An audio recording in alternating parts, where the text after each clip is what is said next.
नमस्कार दोस्तों, कैसे हैं आप लोग। उम्मीद करता हूं अच्छे होंगे। आज हम लोग देखेंगे एडिटोरिया का सीट नंबर 89 89वां सीट देखेंगे। पूरे विस्तार के साथ सभी प्रश्नों को बहुत अच्छे से समझने का प्रयास करेंगे। तो पूरा वीडियो आप लोग देखिएगा। देखने के बाद लगे वीडियो अच्छा है तो लाइक और सब्सक्राइब कीजिएगा। चलिए स्टार्ट करते हैं और देखते हैं आज का पहला प्रश्न है, ऑस्ट्रेलिया का मर्लिन क्षेत्र किस लिए प्रसिद्ध है। तो ऑस्ट्रेलिया का मर्लिन जो क्षेत्र है वह हीरे के खनन के लिए प्रसिद्ध है। आंसर हो जाएगा ऑप्शन नंबर सी, हीरे के लिए। अच्छा, हीरे की बात आई तो हीरे के उत्पादन में कौन सा देश प्रथम स्थान पे है। तो रूस यानी रसिया जो है हीरे उत्पादन में प्रथम स्थान पे है। उसके बाद बोत्सवाना का स्थान है और उसके बाद कनाडा का स्थान है। वहीं लौह अयस्क उत्पादन में चीन जो है प्रथम स्थान पे है। और भारत में जो है लौह अयस्क की खान अगर पूछा जाए तो मयूरभंज, बाबू बुदन की पहाड़ियाँ, ये वाला क्षेत्र लौह अयस्क उत्पादन के लिए प्रसिद्ध है। तांबे की अगर बात करें तो तांबा के उत्पादन में चिली प्रथम स्थान पे है। कौन सा देश? चिली फर्स्ट नंबर पे है। अच्छा, संगमरमर का बात आया तो संगमरमर तो भारत का मरकाना वाला क्षेत्र जो है वह संगमरमर के लिए प्रसिद्ध है। चलिए अगला प्रश्न देखते हैं। प्रथम पंचवर्षीय योजना पीसी महालनोबिस मॉडल पर आधारित थी। बिल्कुल गलत है। प्रथम पंचवर्षीय योजना में कृषि को उच्च प्राथमिकता दी गई थी। उपयुक्त में से कौन सा कथन सही है। तो इसमें प्रथम पंचवर्षीय योजना में कृषि को प्राथमिकता दिया गया था, ये सही है। आंसर हो जाएगा ऑप्शन नंबर बी, प्रथम पंचवर्षीय योजना। यह हेराड डोमार मॉडल पर आधारित थी और इसमें जो है कृषि को उच्च प्राथमिकता दिया गया था। द्वितीय जो पंचवर्षीय योजना था, द्वितीय पंचवर्षीय योजना, यह पीसी महालनोबिस मॉडल पर आधारित थी और इसमें भारी उद्योग को उच्च प्राथमिकता दिया गया था, भारी उद्योग को। वहीं तृतीय जो पंचवर्षीय योजना था, इसमें कृषि और उद्योग दोनों को प्राथमिकता दिया गया था, वहीं चौथी पंचवर्षीय योजना की बात करें तो चौथी पंचवर्षीय योजना यह डी.आर. गॉडगिल मॉडल पर आधारित थी और परिवार नियोजन कार्यक्रम इसी चौथी पंचवर्षीय योजना में प्रारंभ किया गया था। वहीं पांचवी पंचवर्षीय योजना का उद्देश्य था गरीबी उन्मूलन और आत्मनिर्भरता की प्राप्ति। 20 सूत्री कार्यक्रम इसी पांचवी पंचवर्षीय योजना में प्रारंभ किया गया था। चलिए अगला प्रश्न देखते हैं। प्रश्न है, दृश्य मदों के आयात निर्यात का अंतर कहलाता है। तो दृश्य मदों के आयात एवं निर्यात का अंतर व्यापार संतुलन कहलाता है। आंसर हो जाएगा ऑप्शन नंबर ए, क्या कहलाता है? व्यापार संतुलन। अच्छा, भुगतान संतुलन क्या होता है? तो भुगतान संतुलन देश के समस्त आयातों और निर्यातों तथा अन्य सेवाओं के मूल्यों के संपूर्ण विवरण होता है भुगतान संतुलन। चलिए अगला प्रश्न देखते हैं। निम्न में से कौन सा कथन सही है? भारतीय रिजर्व बैंक का राष्ट्रीयकरण 1 जनवरी 1950 को किया गया था। बिल्कुल गलत। भारतीय रिजर्व बैंक का लेखा वर्ष अप्रैल से मार्च होता है, तो ये भी गलत। आंसर हो जाएगा ऑप्शन नंबर डी। भारतीय रिजर्व बैंक का राष्ट्रीयकरण 1 जनवरी 1949 ईस्वी को हुआ था और इसका जो लेखा वर्ष है वह जुलाई टू जून है। वहीं आरबीआई का गठन कब किया गया था? तो आरबीआई का गठन किया गया था 1 अप्रैल 1935 को। आरबीआई के प्रथम गवर्नर कौन थे? तो ऑशबॉर्न स्मिथ इसके जो है प्रथम गवर्नर थे। वहीं स्वतंत्र भारत के प्रथम जो गवर्नर थे आरबीआई के, वह कौन थे? तो वह थे सी.डी. देशमुख। कौन थे? सी.डी. देशमुख जो है प्रथम स्वतंत्रता के बाद ये प्रथम आरबीआई गवर्नर थे। चलिए अगला प्रश्न देखते हैं। प्रश्न है, थोक मूल्य सूचकांक का वर्तमान आधार वर्ष क्या है? तो वर्तमान में इसका आधार वर्ष है 2011-12। आंसर हो जाएगा ऑप्शन नंबर बी। चलिए अगला प्रश्न जल प्रदूषण निवारण एवं नियंत्रण अधिनियम कब पारित किया गया? तो जल प्रदूषण निवारण नियंत्रण अधिनियम यह पारित किया 1974 में। कब? 1974 में। आंसर हो जाएगा ऑप्शन नंबर बी। अच्छा, इससे 3-4 प्रश्न पूछे जाते हैं एग्जाम में, देख लेते हैं। वन्य जीव संरक्षण अधिनियम, वन्य जीव संरक्षण अधिनियम यह पारित हुआ 1972 ईस्वी में। कब? 1972 ईस्वी में। वन संरक्षण अधिनियम, वन संरक्षण अधिनियम यह पारित हुआ 1980 में। वहीं बात करें वायु, वायु प्रदूषण, वायु प्रदूषण रोकथाम नियंत्रण अधिनियम यह पारित हुआ 1981 ईस्वी में। और पर्यावरण संरक्षण अधिनियम, पर्यावरण संरक्षण अधिनियम यह पारित हुआ 1986 में। तो ये चारों भी आप लोग याद रखेंगे। चलिए अगला प्रश्न देखते हैं।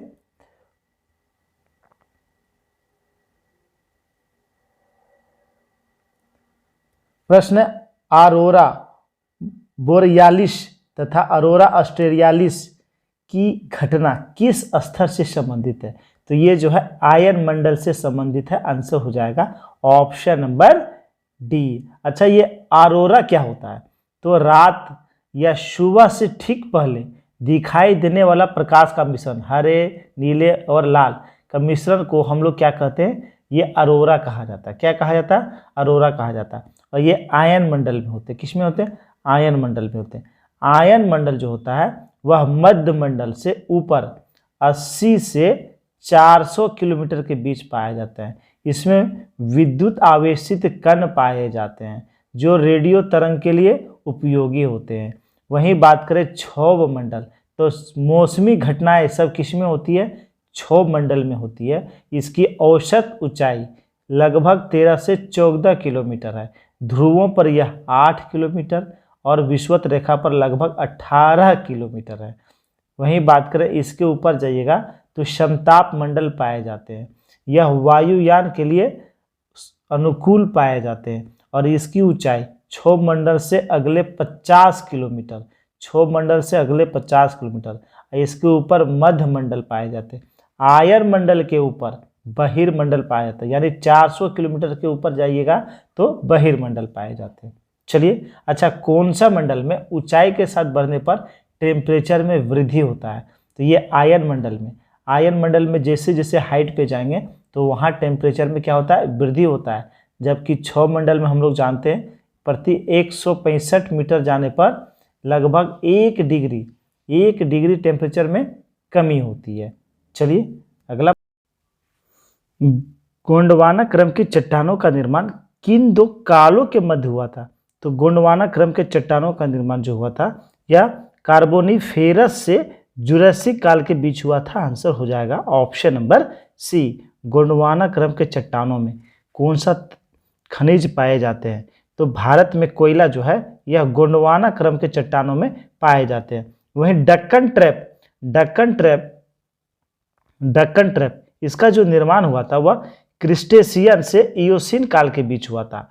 किसके बीच? क्रिस्टेशियन से इयोसीन काल के बीच हुआ था। वहीं बात करें विंध्य श्रेणी, विंध्य क्रम के चट्टान, इसमें जो है यह जो है जीवाश्म रहित होता है। जीवाश्म रहित होता है। चूना पत्थर, बलुआ पत्थर, संगमरमर और हीरे ये सारे विंध्य क्रम के चट्टानों में पाए जाते हैं। वहीं धारवार क्रम के चट्टानों में क्या क्या पाए जाते हैं? तो लोहा, सोना, अभ्रक, तांबा ये सारे किस में पाए जाते हैं? धारवार क्रम के चट्टानों में पाए जाते हैं। चलिए अगला, भारत में विश्व मैंग्रोव वनस्पति का लगभग कितना अंश है? तो भारत में विश्व मैंग्रोव वनस्पति का कितना अंश है? तो ये है 3%। आंसर हो जाएगा ऑप्शन नंबर ए। कितना? 3%। वहीं बात करें भारत के कुल भौगोलिक क्षेत्र का लगभग 0.15% पर मैंग्रोव वन पाए जाते हैं। सबसे अधिक मैंग्रोव वन भारत के किस राज्य में पाए जाते हैं? तो वेस्ट बंगाल में पाए जाते हैं। उसके बाद गुजरात में पाए जाते हैं। उसके बाद अंडमान निकोबार द्वीप समूह में पाए जाते हैं। चलिए देखते हैं अगला प्रश्न। निम्नलिखित प्राकृतिक प्रदेश में किसे बड़े शिकारों की भूमि, लैंड ऑफ बिग गेम्स के नाम से जाना जाता है? तो ये किसे जाना जाता है? उष्णकटिबंधीय सवाना प्रदेश को जाना जाता है। आंसर हो जाएगा ऑप्शन नंबर डी। अच्छा, प्रश्न ऑप्शन में है शीतोष्ण घास का मैदान। तो कुछ शीतोष्ण घास का मैदान भी हम लोग जान लेते हैं, इससे क्वेश्चन आते हैं। तो प्रेरी जो घास के मैदान है ये कहाँ पाए जाते हैं? यूएसए में पाए जाते हैं, उत्तरी अमेरिका में पाए जाते हैं। वही बात करें डाउन्स जो घास का मैदान है यह ऑस्ट्रेलिया में पाए जाते हैं। वहीं स्टेपीज जो घास का मैदान है यह भी शीतोष्ण घास का मैदान है और ये मध्य एशिया वाले क्षेत्र जैसे यूक्रेन या रसिया ये वाले क्षेत्र में पाए जाते हैं, मध्य एशिया। वहीं उष्णकटिबंधीय घास की अगर बात करें तो उसे देख लेते हैं शवाना कहाँ पाए जाते हैं? अफ्रीका में पाए जाते हैं, शवाना अफ्रीका में पाए जाते हैं। वहीं कंपोज घास का मैदान यह ब्राज़ील में पाए जाते हैं, कहाँ? ब्राज़ील में पाए जाते हैं। और लानोस जो घास का मैदान है यह वेनेजुएला कोलंबिया क्षेत्र में पाए जाते हैं। चलिए, राष्ट्रीय वन नीति के अनुसार पारिस्थितिकी संतुलन के लिए न्यूनतम वनाच्छादन होना चाहिए। तो यानी कितने प्रतिशत भाग पे वन होना चाहिए? तो कुल भूमि का 1/3, कुल भूमि का 1/3 पर वन होना चाहिए। चलिए अगला प्रश्न देखते हैं। प्रश्न है उपयुक्त विकल्पों में से कौन सही सुमेलित नहीं है? तो देख लेते हैं कौन सा सही सुमेलित नहीं है। पूना सार्वजनिक सभा, इसकी स्थापना 1867 ईस्वी में किया गया था, बिल्कुल सही। और इसकी स्थापना किसने किया था? MG रनाडे ने किया था। सत्य शोधक समाज 1873, ये भी सही है। और इसकी स्थापना किया था ज्योतिबा फुले ने। किसने किया था? ज्योतिबा फुले ने किया था। तत्वबोधिनी सभा, इसकी स्थापना किया था देवेंद्र नाथ ठाकुर ने 1839 ईस्वी में, देवेंद्र नाथ ठाकुर ने किया था। वहीं बेलूर मठ की स्थापना 1885, ये गलत है, आंसर हो जाएगा ऑप्शन नंबर डी।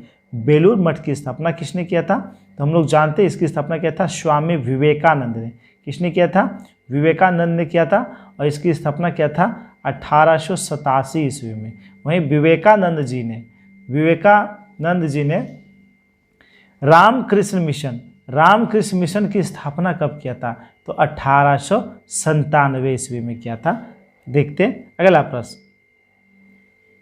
प्रश्न जैन साहित्य का संकलन किस भाषा एवं लिपि में है? तो जैन साहित्य का संकलन प्राकृत भाषा एवं अर्धमागधी में है, आंसर हो जाएगा ऑप्शन नंबर बी, भाषा प्राकृत और लिपि अर्धमागधी, आंसर हो जाएगा ऑप्शन नंबर बी। अच्छा, जैन धर्म की बात आई तो जान लेते हैं जैन धर्म के संस्थापक कौन थे? तो जैन धर्म के संस्थापक थे इसके प्रथम तीर्थंकर कौन? ऋषभ देव थे इसके संस्थापक। वहीं जैन धर्म में कुल 24 तीर्थंकर हुए, 24वें तीर्थंकर थे, इसी से क्वेश्चन आते हैं। 24वें तीर्थंकर हुए महावीर स्वामी। कौन हुए? महावीर स्वामी हुए। इनका जन्म हुआ था 540 ईसा पूर्व कुंडग्राम वैशाली में। पिता का नाम सिद्धार्थ जागृत कुल के थे। माता जो है त्रिशला, जो लिच्छवी राजा चेटक की बहन थी। इनकी महावीर जी का पत्नी का नाम था यशोदा। क्या नाम था? यशोदा। कंफ्यूजन नहीं होना है, महावीर की पत्नी का नाम यशोदा था, जबकि बुद्ध का जो पत्नी का नाम था वह यशोधरा था। क्या था? यशोधरा था, तो कंफ्यूजन नहीं होना है। चलिए वही बात करें, 2 जैन संगीति का आयोजन भी किया गया। प्रथम जो जैन संगीति हुआ था वह 300 ईसा पूर्व हुआ था, पाटलिपुत्रा में हुआ था। कहाँ हुआ था? पाटलिपुत्रा में हुआ था। और इसकी अध्यक्षता किया था स्थूलभद्र ने। किसने किया था? स्थूलभद्र ने किया था। द्वितीय जो जैन संगीति हुआ था 512 ईस्वी में हुआ, 512 ईस्वी में हुआ। और ये हुआ था गुजरात के वल्लभी में हुआ था। और इसका जो अध्यक्ष थे वह थे क्षमाश्रम। कौन थे? क्षमाश्रवण इसके अध्यक्ष थे। चलिए अगला प्रश्न देखते हैं। प्रश्न प्रसिद्ध दार्शनिक नागार्जुन निम्न में से किसके दरबारी थे? तो नागार्जुन ये किसके दरबार में रहते थे? तो कनिष्क के दरबार में रहते थे, आंसर हो जाएगा ऑप्शन नंबर डी। किसके दरबार में? कनिष्क के दरबार में। इन्होंने माध्यमिक सूत्र की रचना किया। माध्यमिक सूत्र की रचना किसने किया था? नागार्जुन ने किया था। कनिष्क के दरबार में ही चरक रहते थे, जो उसका राजवैद्य हुआ करता था। इसी के दरबार में वसुमित्र रहते थे, इसी के दरबार में पार्श्व रहते थे, इसी के दरबार में महापंत रहते थे। किसके दरबार में? कनिष्क के दरबार में। चलिए देखते हैं अगला प्रश्न। प्रश्न है मिताक्षरा किस विषय पर आधारित है? तो मिताक्षरा यह हिंदू विधि संहिता पर आधारित है। आंसर हो जाएगा ऑप्शन नंबर डी। और इसका रचना किसने किया? तो मिताक्षरा की रचना किया था विज्ञानेश्वर ने। किसने किया था? विज्ञानेश्वर ने किया था। तो इसका आंसर हो जाएगा ऑप्शन नंबर डी। अच्छा, कुछ अन्य हम लोग देख लेते हैं। अष्टधाई इसके लेखक थे पाणिनि और यह एक व्याकरण ग्रंथ है। वहीं बात करें मुद्रा राक्षस इसका जो लेखक थे वह थे विशाख दत्त। कौन से? विशाख दत्त थे।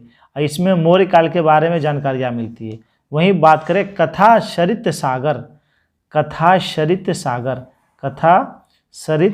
सागर इसके लेखक कौन थे? तो सोमदेव इसके लेखक थे। इससे भी हम लोग को मौर्य काल के विषय में जानकारियाँ प्राप्त होती है। वहीं बात करें अर्थशास्त्र, तो यह जो है कौटिल्य ने इसकी रचना किया था और इससे भी हमें मौर्य काल के बारे में जानकारियाँ प्राप्त होती है। गुप्त राजवंश के बारे में जानकारियाँ हम लोग को नीति सागर से प्राप्त होता है, जिसकी रचना कामंदक ने किया था। वहीं मृक्ष कटिकम जिसकी रचना शूद्रक ने किया था। गुप्तकालीन समाज का वर्णन मिलता है। चलिए देखते हैं अगला प्रश्न। प्रश्न निम्नलिखित में से कौन सुमेलित नहीं है? फिरदौसी सिलसिला शेख बहरुद्दीन, बिल्कुल सही। सनक संप्रदाय से संबंधित है निकम्बाचार्य, ये भी सही। बाउल संप्रदाय से संबंधित है दद्दू दयाल, ये गलत है। आंसर हो जाएगा ऑप्शन नंबर सी। बाउल संप्रदाय की अगर बात करें तो इसके प्रमुख जो थे वह थे लालन शाह। कौन थे? लालन शाह थे। वहीं दद्दू दयाल जो थे यह दादू संप्रदाय से संबंधित थे। किससे? दादू संप्रदाय से संबंधित थे। वही ब्रह्म संप्रदाय से संबंधित थे माधवाचार्य। तो इसका आंसर हो जाएगा ऑप्शन नंबर सी, जो सही सुमेलित नहीं है। प्रश्न है जलियांवाला बाग हत्याकांड की जांच के लिए कांग्रेस ने तहकीकात कमेटी का गठन किया। इस कमेटी के अध्यक्ष कौन थे? तो इस कमेटी के अध्यक्ष कौन थे? मदन मोहन मालवीय इसके अध्यक्ष थे। आंसर हो जाएगा option number C, Madan Mohan Malviya इसके अध्यक्ष थे। महात्मा गांधी, मोतीलाल नेहरू, चित्तरंजन दास और जयकर, ये सारे इस समिति के सदस्य थे। हम लोग जानते हैं कि रोलेट एक्ट आने के विरोध में 10 अप्रैल 1919 ईस्वी को पंजाब के दो नेता थे सैफुद्दीन किचलू और डॉक्टर सत्यपाल, इसको गिरफ्तार कर लिया गया था। जिसके विरोध में 13 अप्रैल 1919 को क्या हुआ था? जलियांवाला बाग में जो है एक शांतिपूर्ण सभा का आयोजन किया गया था और इसी पर जो है जनरल ओ डायर ने गोली चलाने का आदेश दे दिया, जिसमें हजारों व्यक्तियों की मृत्यु हो गई थी। और इसी के कारण रविन्द्रनाथ टैगोर ने नाइट यानी सर की उपाधि लौटा दिया था। वहीं शंकर नायर ने कार्यकारिणी परिषद से त्यागपत्र दे दिया था और इसके लिए जांच बिठाई थी कांग्रेस ने, और कमेटी का नाम था तहकीकात कमेटी। चलिए देखते हैं अगला प्रश्न। प्रश्न निम्न में से कौन सुमेलित नहीं है? कालिंजर युद्ध ये 1545 ईस्वी में हुआ था, बिल्कुल सही। इसी के दौरान जो है शेरशाह सूरी मारा गया था। पुरंदर का युद्ध तो 1665 में हुआ था, ये भी सही है। शंकर खेड़ा का युद्ध 1724 में हुआ था, ये भी सही है। पार्टो नोवा का युद्ध 1785 में हुआ था, ये गलत है। तो आंसर हो जाएगा option number D.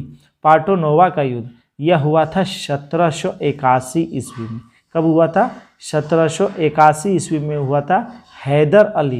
Haider Ali और ईस्ट इंडिया कंपनी का ये सेनापति था आयरकुट के बीच हुआ था। हैदर अली और आयरकुट के बीच हुआ था। चलिए अगला प्रश्न देखते हैं। भारतीय श्रमिक परिसंघ के संस्थापक थे, तो इसके संस्थापक थे एम.एन. रॉय। आंसर हो जाएगा ऑप्शन नंबर बी। कौन थे? एम.एन. रॉय। अगर इसका पूरा नाम पूछा जाए तो पूरा नाम था मनवेंद्र नाथ राय इसका पूरा नाम था। इन्होंने भारतीय कम्युनिस्ट पार्टी और राय मैक्सिकन कम्युनिस्ट पार्टी का भी गठन किया था। इनका जन्म अगर पूछा जाए तो 21 मार्च 1887 ईस्वी को चांगरी पोटा बंगाल प्रेसिडेंसी में हुआ था और इनकी मृत्यु हुई थी 25 जनवरी 1954 ईस्वी को। 25 जनवरी 1954 ईस्वी को उत्तराखंड में हुआ था। चलिए देखते हैं अगला प्रश्न। प्रश्न है, भारत का एकमात्र गवर्नर जनरल जिसका समाधि स्थल भारत में स्थित है, तो किसका समाधि स्थल भारत में स्थित है? लॉर्ड कार्नवालिस इसका समाधि स्थल भारत में स्थित है। आंसर हो जाएगा ऑप्शन नंबर बी। कहाँ स्थित है? तो ये उत्तर प्रदेश के गाजीपुर में स्थित है। कहाँ? उत्तर प्रदेश के गाजीपुर में स्थित है। हम लोग जानते हैं कार्नवालिस को किसके रूप में जाना जाता है? तो स्थानीय स्वशासन के जनक के रूप में जाना जाता है। स्थानीय स्वशासन के जनक के रूप में जाना जाता है किसे? कार्नवालिस को। उन्होंने 1793 ईस्वी में स्थायी बंदोबस्त लागू किया था। स्थायी बंदोबस्त लागू किया था। चलिए, अच्छा, लॉर्ड मेयो की हत्या कहाँ किया गया था? लॉर्ड मेयो, तो लॉर्ड मेयो की हत्या किया था अंडमान निकोबार द्वीप समूह में। अंडमान निकोबार द्वीप समूह में लॉर्ड मेयो की हत्या कर दिया गया था। चलिए अगला प्रश्न। मुस्लिम लीग एवं भारतीय राष्ट्रीय कांग्रेस के बीच राजनीतिक गतिरोध को दूर करने के लिए CR फार्मूला किसने बनाया था? तो CR फार्मूला बनाया था राजगोपालाचारी ने। राजगोपालाचारी ने बनाया था। आंसर हो जाएगा ऑप्शन नंबर बी। ये जो हुआ था 1916 में कांग्रेस का जो अधिवेशन हुआ था लखनऊ में। कहाँ हुआ था? लखनऊ में, जिसकी अध्यक्षता कर रहे थे अंबिका चरण मजूमदार। कौन कर रहे थे?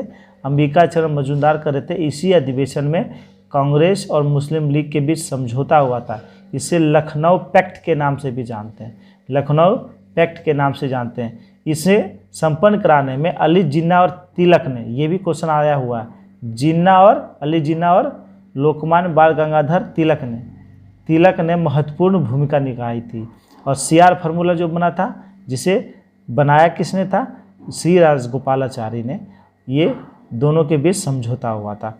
वहीं इसके बाद क्या हुआ था? तो लीग और कांग्रेस के बीच समझौते के तहत कांग्रेस ने पहली बार मुसलमानों के लिए पृथक निर्वाचन की मांग को औपचारिक तौर पर स्वीकार कर लिया था। और हम लोग जानते हैं इसी अधिवेशन में गांधी जी की मुलाकात राजकुमार शुक्ल से हुआ था, जिन्होंने चंपारण के किसानों की समस्याओं से गांधी जी को अवगत कराया था और चंपारण आने के लिए आग्रह किया था। अगला प्रश्न है, दिल्ली षड्यंत्र से संबंधित मामले में किसे फांसी नहीं मिली? तो दिल्ली षड्यंत्र जो हुआ था उसमें जो है रास बिहारी बोस को फांसी नहीं हुआ था। आंसर हो जाएगा ऑप्शन नंबर ए। किसे नहीं हुआ था? रास बिहारी बोस को नहीं हुआ था। दिल्ली षड्यंत्र केस, ये मामला था क्या? तो 1912 ईस्वी में हम लोग जानते हैं भारत की राजधानी को कलकत्ता से दिल्ली स्थानांतरित कर दिया था। कहाँ? दिल्ली। और उस समय जो वायसराय था, उसमें वायसराय था लॉर्ड हार्डिंग। कौन था? लॉर्ड हार्डिंग था। ये जो है दिल्ली पहुँचे हुए थे, तो इसी को मारने के प्रयास से इस पर बम फेंका गया था। ये घायल हुए थे और इसमें जो है ये 4-5 आदमी दोषी पाए गए थे, तो ये पकड़े भी गए थे। कौन कौन? मास्टर अमीरचंद, अवध बिहारी लाल, बाल मुकुंद और वसंत कुमार विश्वास, इन चारों व्यक्तियों को फांसी दे दिया गया, जबकि रास बिहारी बोस वहां से भाग निकले और जापान जा पहुँचे। कहाँ पहुँच गए? जापान पहुँच गए। तो आंसर हो जाएगा ऑप्शन नंबर ए, इसका राइट आंसर है। चलिए अगला प्रश्न देखते हैं। प्रश्न है, कुशल ग्रामीण प्रशासन के लिए प्रसिद्ध राजवंश कौन सा था? तो कुशल ग्रामीण प्रशासन के लिए प्रसिद्ध जो राजवंश था वह था चोल वंश। कौन था? चोल वंश था। आंसर हो जाएगा ऑप्शन नंबर बी, इसका राइट आंसर हो जाएगा। चोल वंश की बात करें तो चोल वंश का संस्थापक कौन था? विजयालय। कौन? विजयालय चोल वंश का संस्थापक था। और इसकी राजधानी कहाँ थी? तंजौर थी। कहाँ थी? तंजौर इसकी राजधानी थी। वहीं चोल वंश में जो महान शासक हुए राजराज प्रथम, इन्होंने श्रीलंका के कुछ क्षेत्रों को जीता था। वहीं इसके बाद जो है चोल शासक हुए थे राजेंद्र प्रथम। कौन हुए थे? राजेंद्र प्रथम, जो चोल वंश का सबसे प्रतापी शासक था। इन्होंने पूरे श्रीलंका को जीत लिया। इन्होंने इंडोनेशिया पर भी हमला किया। इन्होंने पाल वंश, बंगाल के पाल वंश के शासक महिपाल को हराया और गंगेकोंड चोल की उपाधि धारण किया। गंगेकोंड चोल की उपाधि धारण किया था। वहीं चोल वंश का अंतिम शासक था राजेंद्र तृतीय। कौन था? राजेंद्र तृतीय जो है चोल वंश का अंतिम शासक था। चलिए अगला प्रश्न देखते हैं। प्रश्न है, निम्न में से किसके द्वारा 1857 की क्रांति में फैजाबाद का नेतृत्व किया था? तो 1857 की जो क्रांति हुई थी उसमें फैजाबाद से नेतृत्व किसने किया था? तो मौलवी अहमदुल्ला ने किया था। आंसर हो जाएगा ऑप्शन नंबर डी। किसने किया था? मौलवी अहमदुल्ला ने किया था। और फैजाबाद का जो विद्रोह था उसे दबाया था कैंपबेल ने दबाया था। किसने? कैंपबेल ने। बेगम हजरत महल उन्होंने लखनऊ से जो है नेतृत्व किया था, लखनऊ से नेतृत्व किया था। और लखनऊ के जो विद्रोह हुआ तो उसे दबाया था कैंपबेल और हेनरी लॉरेंस ने। वहीं बात करें खान बहादुर, तो खान बहादुर ने बरेली से विद्रोह का नेतृत्व किया था और बरेली के विद्रोह को भी किसने दिया था? कैंपबेल ने दबाया था। वहीं दिल्ली से हम लोग जानते हैं दिल्ली के विद्रोह का नेतृत्व किया था बहादुर शाह जफर, इसके सेनापति थे बख्त खां। वहीं बात करें कानपुर से नाना साहब, उसके सेनापति थे तात्या टोपे। झांसी से लक्ष्मीबाई, इलाहाबाद से लियाकत अली, जगदीशपुर बिहार से कुंवर सिंह ने इसका नेतृत्व किया था। किस बात में उच्चतम न्यायालय ने यह व्यवस्था दी कि प्रस्तावना संविधान का एक भाग है? तो ये केशवानंद भारती वाद में कहा था कि प्रस्तावना जो है संविधान का भाग है। संसद प्रस्तावना में संशोधन कर सकती है लेकिन इसके मूल ढांचे के साथ कोई छेड़छाड़ नहीं किया जाए। वहीं बेड़ुवादी संघवाद 1960 में जो है सुप्रीम कोर्ट ने कहा था कि प्रस्तावना संविधान का भाग नहीं है, इसलिए संसद उसमें संशोधन नहीं कर सकती है। चलिए अगला प्रश्न, निम्न में से किस विधेयक को संसद में प्रस्तुत करने से पहले राष्ट्रपति की पूर्ण अनुमति की आवश्यकता होती है? देख लेते हैं। धन विधेयक, बिल्कुल सही। किसी नए राज्य का निर्माण या वर्तमान राज्य के क्षेत्र सीमा या नाम में परिवर्तन करने वाले विधेयक, इसमें भी राष्ट्रपति की पूर्ण अनुमति की आवश्यकता होती है। भूमि अधिग्रहण से संबंधित विधेयक, इसमें भी होती है। और अंतिम ऑप्शन है कराधान से संबंधित विधेयक जिससे राज्य का हित प्रभावित होता हो, इसमें भी जो है राष्ट्रपति की अनुमति आवश्यक होती है। तो आंसर हो जाएगा उपयुक्त में से सभी, ऑप्शन नंबर डी। प्रश्न, भारतीय संविधान के अंतर्गत कल्याणकारी राज्य की अवधारणा की निम्न में से किस अनुच्छेद में वर्णित है? तो यह वर्णित है अनुच्छेद 38 में। किस में वर्णित है? अनुच्छेद 38 में वर्णित है। आंसर हो जाएगा ऑप्शन नंबर सी। क्या हो जाएगा? ऑप्शन नंबर सी इसका राइट आंसर हो जाएगा। अच्छा, वहीं बात करें, ये सारे जो है राज्य के नीति निर्देशक तत्व के अंतर्गत आते हैं। भाग 4 के अनुच्छेद 36 से लेकर 51 तक। अनुच्छेद 36 में है नीति निर्देशक तत्वों के संदर्भ में राज्य की परिभाषा। 37 में क्या है? तो नीति निर्देशक तत्वों को न्यायालय द्वारा परिवर्तनीय न होते हुए भी देश के शासन में मूलभूत माना गया है तथा विधि बनाने में इन सिद्धांतों को लागू करना राज्य का कर्तव्य माना गया है। यह वर्णित है अनुच्छेद 37 में। 38 में तो सामाजिक, आर्थिक, राजनीतिक न्याय से परिपूर्ण व्यवस्था की स्थापना और आय, प्रतिष्ठा, सुविधाओं तथा अवसरों की असमानताओं को समाप्त करने का प्रयास करना। वह 39 तो हमेशा एग्जाम में आता है। 39 में है पुरुष एवं स्त्री सभी नागरिकों की आजीविका का पर्याप्त साधन प्राप्त करने का अधिकार। वहीं स्त्रियों व पुरुषों को समान कार्य के लिए समान वेतन। वहीं 39 का क में क्या है? तो निःशुल्क कानूनी सलाह, निःशुल्क कानूनी सहायता जो है यह वर्णित है अनुच्छेद 39 का क में। 40 में है ग्राम पंचायत और 49 में क्या चीज़ का वर्णन है? तो 49 में राष्ट्रीय महत्व के स्मारकों, स्थानों तथा वस्तुओं का संरक्षण करना। चलिए अगला प्रश्न देखते हैं। प्रश्न है संपत्ति का अधिकार कैसा अधिकार है? तो यह जो है अब कानूनी अधिकार है। आंसर हो जाएगा ऑप्शन नंबर ए। संविधान जिसमें बना था उस समय संपत्ति का अधिकार मौलिक अधिकार था। कैसा अधिकार था? मौलिक अधिकार था। 44वें संविधान संशोधन 1978 के तहत संपत्ति के अधिकार को जो है कानूनी अधिकार बना दिया गया। चलिए देखते हैं अगला प्रश्न। प्रश्न है, भारत के संचित निधि के भारित खर्च पर क्या नहीं हो सकता है? तो इसके भारित खर्च पर संसद बहस तो कर सकती है परंतु मतदान इस पे नहीं कर सकता है। आंसर हो जाएगा ऑप्शन नंबर डी। क्या हो जाएगा? ऑप्शन नंबर डी इसका राइट आंसर हो जाएगा। संचित निधि, तो इसका वर्णन अनुच्छेद 266 में है। किस में है? अनुच्छेद 266 में। संचित निधि पर भारित व्यय कौन सा है? तो इस पर भारित व्यय की बात करें तो राष्ट्रपति के वेतन भत्ते और पेंशन, उपराष्ट्रपति के वेतन भत्ते, वहीं सुप्रीम कोर्ट के न्यायाधीश के वेतन भत्ते पेंशन, ये सारे, और हाई कोर्ट के जो न्यायाधीश है उनका पेंशन, उनका वेतन नहीं, वेतन तो संबंधित राज्य से दिया जाता है, उनका पेंशन दिया जाता है संचित निधि से। कैग के वेतन भत्ते पेंशन और संघ लोक सेवा आयोग के, और तथा वो सारे ऋण जो भारत सरकार पर हो वो सारे जो है किससे व्यय किए जाते हैं? तो संचित निधि से व्यय किए जाते हैं। वहीं आकस्मिक निधि, तो इसका वर्णन अनुच्छेद 267 में है। किस में है? 267 में है और 66 में है संचित निधि। चलिए अगला प्रश्न देखते हैं। प्रश्न है, भारतीय संविधान में लिए गए स्रोतों में से कौन सा युग्म सही है? तो देख लेते हैं। संविधान संशोधन, दक्षिण अफ्रीका, बिल्कुल सही।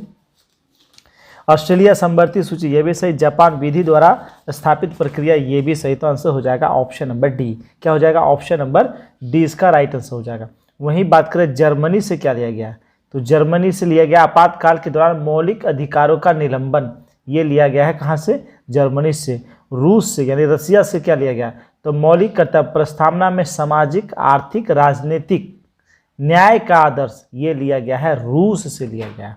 वहीं हम लोग जानते हैं कनाडा से क्या लिया गया है? तो शक्तियों का विभाजन, राज्यपाल की नियुक्ति और अवशिष्ट शक्तियां केंद्र के पास, ये सारे कनाडा से लिए गए। वहीं आयरलैंड से राज्य के नीति निर्देशक सिद्धांत, राष्ट्रपति द्वारा राज्यसभा में जो मनोनीत सदस्य किए जाते हैं, ये लिए गए हैं आयरलैंड से। चलिए अगला प्रश्न देखते हैं। प्रश्न है, निम्न में से कौन सा प्रस्ताव सरकार द्वारा प्रस्तुत किया जाता है? यानी भारत में जिसकी सरकार चल रही है उसके द्वारा कौन सा प्रस्ताव प्रस्तुत किया जाता है? तो ये प्रस्ताव होता है कौन सा प्रस्ताव? तो विश्वास प्रस्ताव।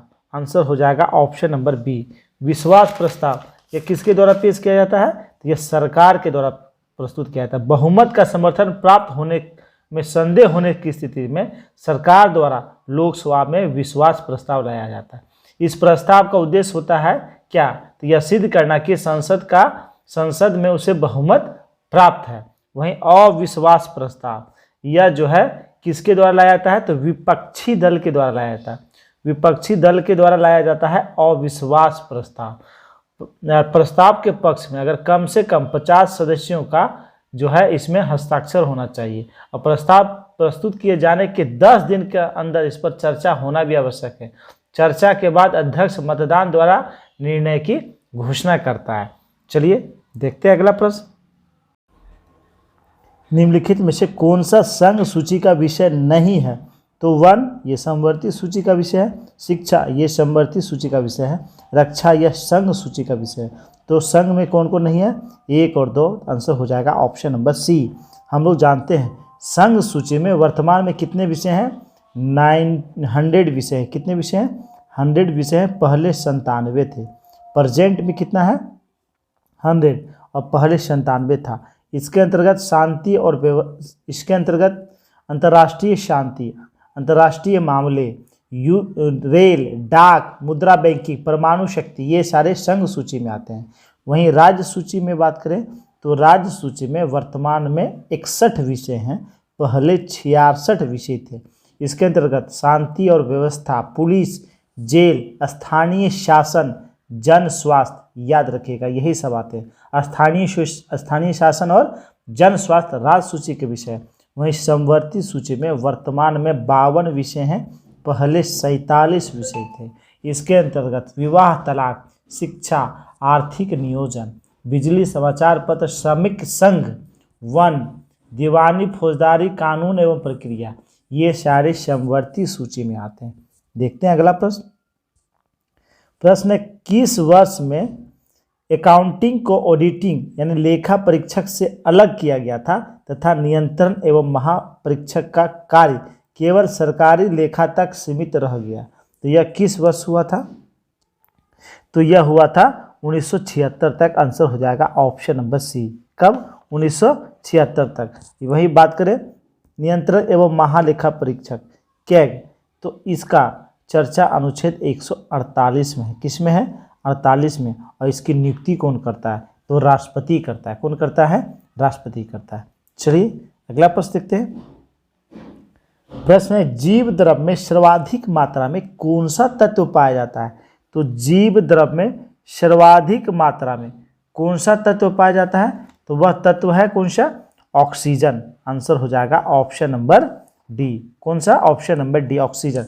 जीव द्रव की बात करें तो इसमें लगभग 76% ऑक्सीजन पाया जाता है। वहीं कार्बन की अगर बात करें तो 10.5% कार्बन पाया जाता है। वहीं बात करें हाइड्रोजन की तो इसमें हाइड्रोजन 10% पाया जाता है।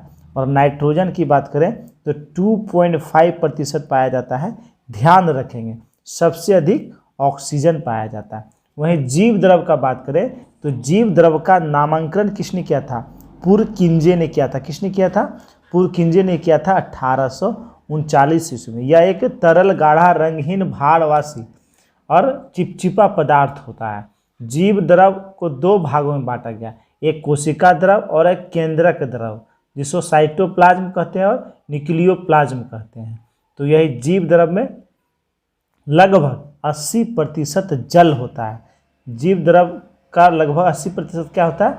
जल होता है। अगर इसमें पूछा जाए कार्बनिक और अकार्बनिक यौगिकों का अनुपात, तो कार्बनिक यौगिक होता है 19:81। तो अगर कार्बनिक और अकार्बनिक यौगिकों का अनुपात पूछे तो 19:81 होता है। चलिए अगला प्रश्न देखते हैं। डीएनए की रचना दो चेनों द्वारा होती है। ये दोनों चेनें निम्न में से किस बंध द्वारा जुड़ा रहता है? तो ये दोनों चेनें हाइड्रोजन बंध द्वारा जुड़ा रहता है। आंसर हो जाएगा ऑप्शन नंबर ए। डीएनए की बात आई तो डीएनए का फुल फॉर्म क्या होता है? तो deoxy ribonucleic acid. Nucleic acid जो है इसका फुल फॉर्म होता है। डीएनए का कार्य क्या होता है? तो डीएनए यह सभी अनुवांशिकी क्रियाओं का संचालन करता है और जीन इसकी इकाई होता है। डीएनए की इकाई क्या होती है? जीन होती है। यह प्रोटीन संश्लेषण को नियंत्रित करता है। प्रयोगशाला में सबसे पहले डीएनए का संश्लेषण किया था हरगोविंद खुराना ने। किसने किया था? हरगोविंद खुराना ने किया था। वहीं डीएनए का डबल हेलिक्स मॉडल किसने दिया था? वाटसन एंड क्रिक ने दिया था। किसने दिया था? वाटसन एंड क्रिक ने दिया था। चलिए देखते हैं अगला प्रश्न। प्रश्न है, मतदान के समय प्रयुक्त अमिट स्याही किस पदार्थ से बनती है? यह सिल्वर नाइट्रेट से बनता है। आंसर हो जाएगा ऑप्शन नंबर बी। किससे बनता है? सिल्वर नाइट्रेट से बनता है। अगला प्रश्न है, निम्न में से कौन ग्रेमिनी कुल का पौधा है? तो ग्रेमिनी कुल का पौधा कौन सा है?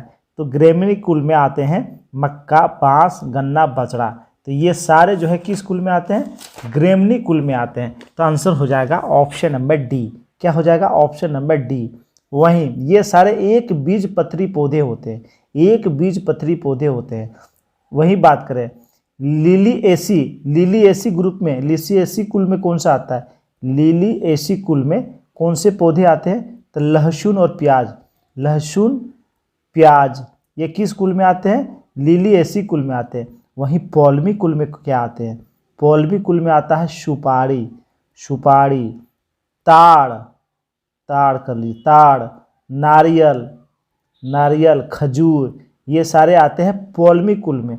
और ग्रेमिनी कुल में तो अनाज वाले आते हैं, गेहूं, मक्का। इसमें बांस और गन्ना ये दोनों अलग से हैं। बांस, गन्ना, चावल, ज्वार, बाजरा, जौ, जई ये सारे आते हैं ग्रेमिनी कुल में आते हैं। चलिए देखते हैं अगला प्रश्न।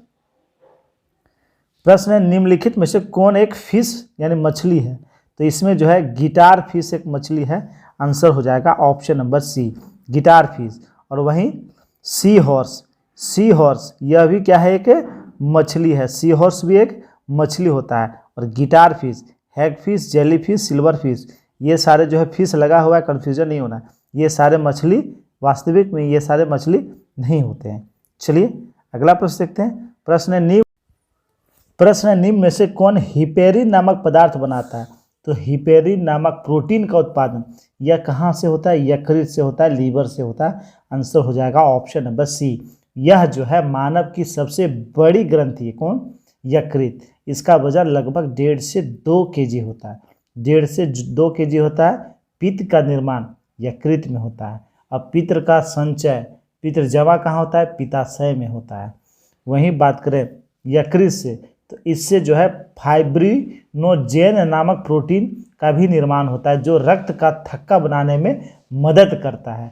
किसी व्यक्ति को अगर जहर देकर मारा गया हो तो उसका जांच जो है, उसका सुराग का पता कहाँ से लगता है? तो यकृत की जांच से, लीवर की जांच से ही पता चलता है कि वह जहर खाकर मारा गया है। लीवर यानी यकृत, यह शरीर का ताप बनाए रखने में मदद करता है। चलिए देखते हैं अगला प्रश्न। निम्नलिखित में से किस जीव का रक्त सफ़ेद होता है, व्हाइट होता है? तो तिलचट्टा का जो रक्त होता है वह व्हाइट होता है। कैसा होता है? व्हाइट होता है। आंसर हो जाएगा option number B, option number B. वहीं रक्त की बात आई तो रक्त समूह का खोज किसने किया? लैंड स्टीनर ने किया। लैंड स्टीनर ने रक्त समूह का खोज किया। जबकि रक्त परिसंचरण का खोज किसने किया? विलियम हार्वे ने किया। किसने किया? विलियम हार्वे ने किया।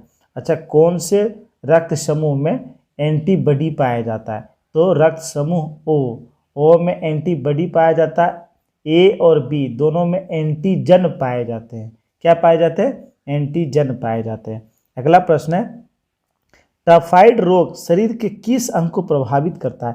तो टाइफाइड रोग जो है यह आंत को प्रभावित करता है। आंसर हो जाएगा ऑप्शन नंबर सी, टाइफाइड।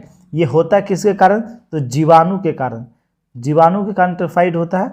और इसका जीवाणु का नाम क्या है? तो साल्मोनेला टाइफी। साल्मोनेला टाइफी जीवाणु के कारण टाइफाइड रोग होता है। वहीं अगर बात करें जीवाणु से होने वाले रोग, तो टिटनस यह भी जीवाणु से होता है। यह तंत्रिका तंत्र को प्रभावित करता है।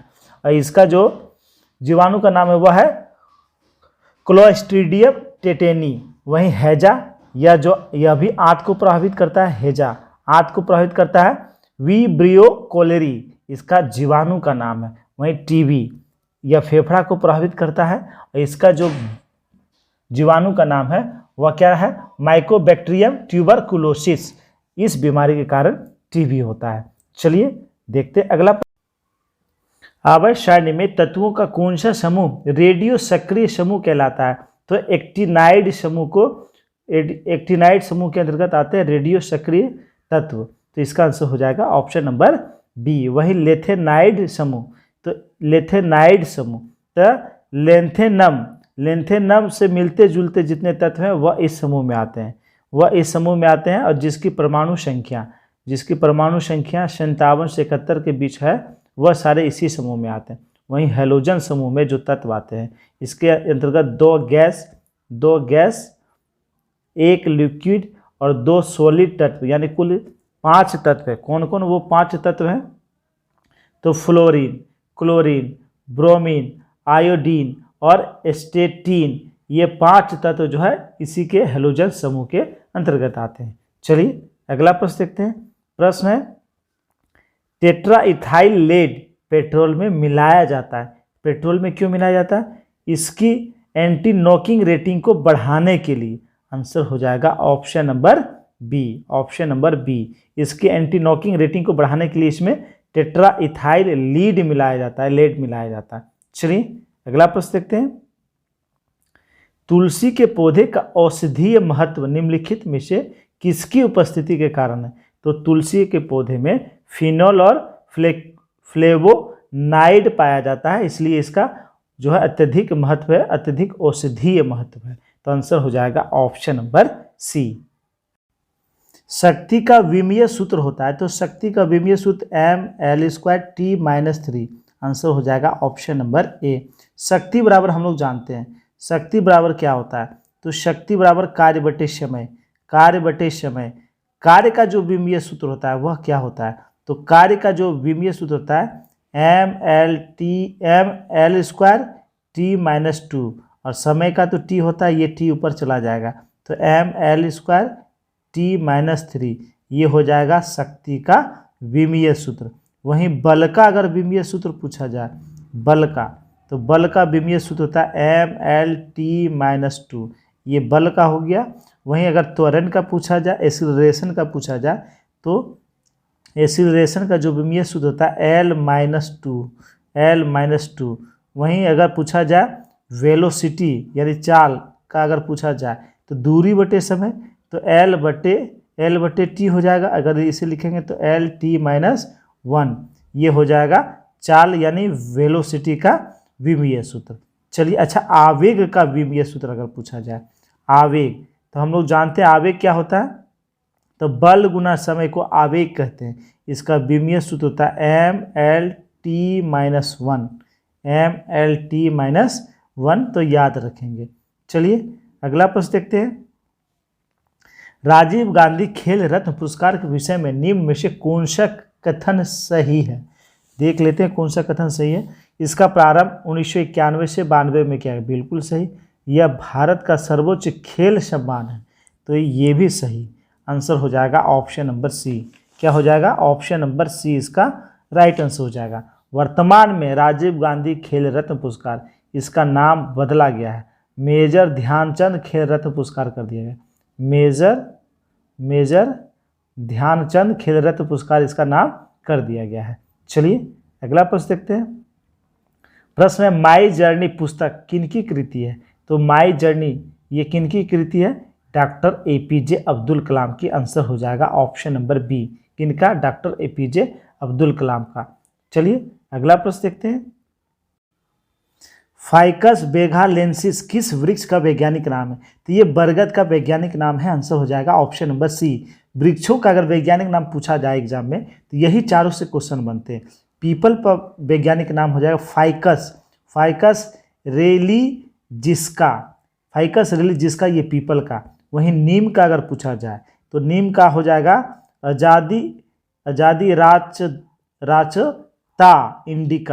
राचता इंडिका जो है नीम का वैज्ञानिक नाम। और आम का वैज्ञानिक नाम मैग्नीफेरा इंडिका आम का वैज्ञानिक नाम। चलिए देखते हैं आज। इसरो का अंतरिक्ष अनुप्रयोग केंद्र SSC कहाँ स्थित है? ये अहमदाबाद में स्थित है। आंसर हो जाएगा ऑप्शन नंबर सी। इसरो की बात आई तो इसरो का जो स्थापना हुआ था यह हुआ था 15 अगस्त 1969 ईस्वी को। और इसरो का मुख्यालय कहाँ है? बेंगलुरु में है। बेंगलुरु में इसका मुख्यालय है। वहीं बात करें DRDO, इसकी स्थापना 1958 में किया गया और इसका मुख्यालय कहाँ है? न्यू दिल्ली में। कहाँ है? न्यू दिल्ली में है। दोस्तों अगर वीडियो अच्छा लगा हो तो लाइक कर देंगे और अपने अपने ग्रुप में शेयर कर देंगे। धन्यवाद दोस्तों।